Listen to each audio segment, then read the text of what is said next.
আসসালামু আলাইকুম, welcome to আইডিনস food diary. আজকে আমি আপনাদের সাথে শেয়ার করব তালের রস বা পাল্প খুব সহজে বের করার পদ্ধতি এবং বছর জুড়ে সংরক্ষণ করার উপায়, এবং অবশ্যই সেই সাথে থাকবে তালের তেতোভাব দূর করার উপায়। আমার এই ট্রিক্সগুলো যদি আপনি ফলো করেন তাহলে আশা করি তালের পাল্প বের করা নিয়ে আপনার মনে আর কোনো প্রকার প্রশ্ন থাকবে না।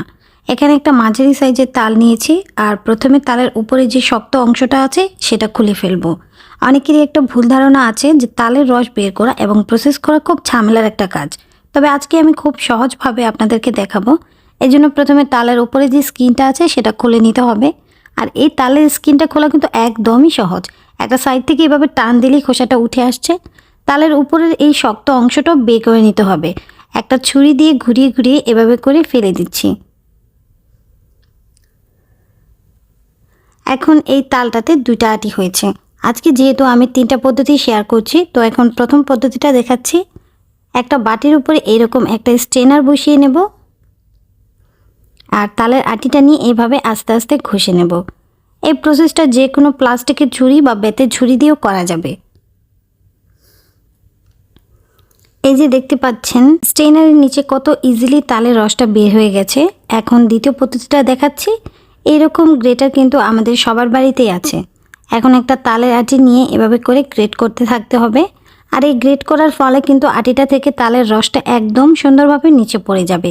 এটা হচ্ছে একটা সহজ উপায়।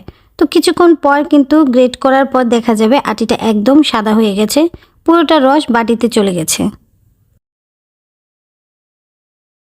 তো এ পর্যায়ে কিন্তু একটা ঘন রস পেয়ে গেলাম। এই রসটার মধ্যে কোনো প্রকার আঁশ নেই। আপনার গ্রেট করার সময় যদি কোনো আঁশ চলে আসে তাহলে একটা মোটা ছিদ্র আছে, এমন একটা সুতি কাপড়ে বা আটা ময়দা এগুলো চেলে নেওয়ার জন্য যে স্ট্রেনারগুলো আছে সেগুলোতে তালের রসটা দিয়ে চামচ দিয়ে ঘষে ঘষে ছেঁকে নিলেই হয়ে যাবে।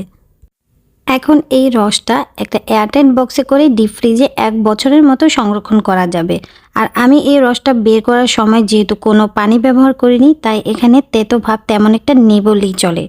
চলে যাচ্ছি তৃতীয় স্টেপে। আমি আমার মাকে সবসময় এই পদ্ধতিতেই তালের রসটা বের করতে দেখেছি। প্রথমে তালের আটিটা হাত দিয়ে এভাবে নরম করে নিতে হবে, এতে করে রসটা বের করতে সুবিধা হবে। এখন সামান্য একটু পানি দিয়ে কচলে কচলে রস বের করে নিতে হবে। চেষ্টা করবেন পানির পরিমাণটা কম দিয়ে রসটা বের করার, এতে করে পাল্পগুলো বেশি একটা তেতো হবে না। আমার এই আটিটা থেকে রসটা বের করতে 5 থেকে 6 মিনিটের মতো লেগেছে। একটা বড় ছিদ্রযুক্ত নেটের কাপড় নিয়েছি।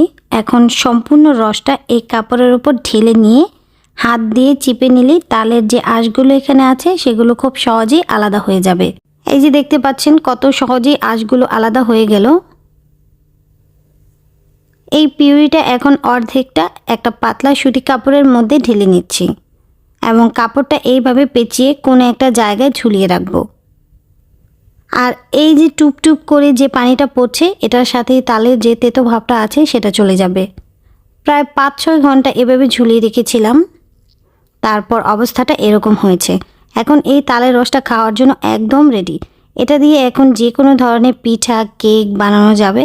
আমি সামনে অবশ্যই আপনাদের সাথে তার রেসিপি শেয়ার করব। এরপর যে রসটা 1 বছর ডিপ ফ্রিজে সংরক্ষণ করা যাবে। বাকি যে অর্ধেকটা পিউরি রেখেছিলাম সেটা একটা প্যানে কিছুক্ষণ লো ফ্লেমে জাল করে নেব। এটা একটি ইনস্ট্যান্ট ট্রিক্স। এভাবে জাল করে নিলে এই রসটা আর কাপড়ে পেঁচিয়ে ঘন্টার পর ঘন্টা ঝুলিয়ে রেখে তেতো ভাব দূর করতে হবে না। 2-3 মিনিটের মতো জাল করে নিলেই এই রসটাতে আর কোনো প্রকার তেতো ভাব থাকবে না। এখন এটা চুলা থেকে নামিয়ে জাস্ট ঠান্ডা করে একটা এয়ারটাইট বক্সে করে ডিপ ফ্রিজে সংরক্ষণ করা যাবে।